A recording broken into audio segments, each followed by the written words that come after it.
দেখতে পাই। কোথায় ছিল তোমরা? এই মাস্টারমাইন্ড কোথায় ছিল? 5 তারিখের আগে তোমাদের কাউকে খুঁজে পাওয়া যায় নাই। আজ যারা মাস্টারমাইন্ড ওই নতুন নতুন বিপ্লবী দাবি করো, তোমরা কোথায় ছিলে? 5 তারিখের আগে কাউকে খুঁজে পাওয়া যায় নাই।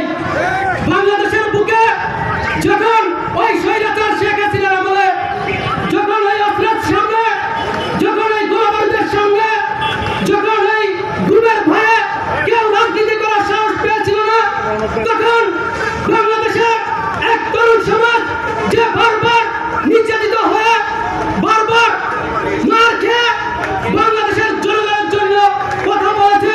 ওই বিভিন্ন ও রাশেদ খান যখন এই দেশের মানুষের ভাতের অধিকারের জন্য, এদেশের মানুষ ভোটের অধিকারের জন্য রাজপথে আন্দোলন সংগ্রাম করেছে, তখন তোমরা কোথায় ছিলে?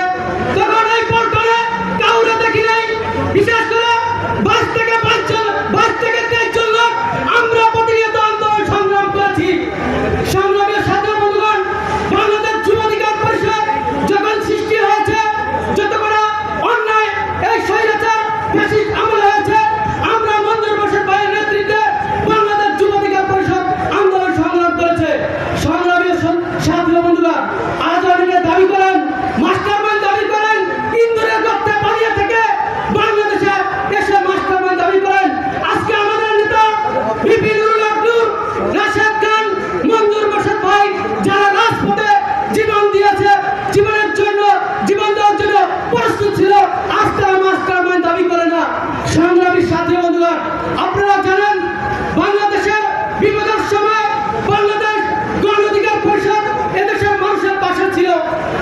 তাই আমরা বাংলাদেশ গণ অধিকার পরিষদ সিদ্ধান্ত নিয়েছে, আগামীতে বাংলাদেশ গণ অধিকার পরিষদ 300 আসনে ট্রাক মার্কার প্রতীকে প্রার্থী দিবে ইনশাআল্লাহ।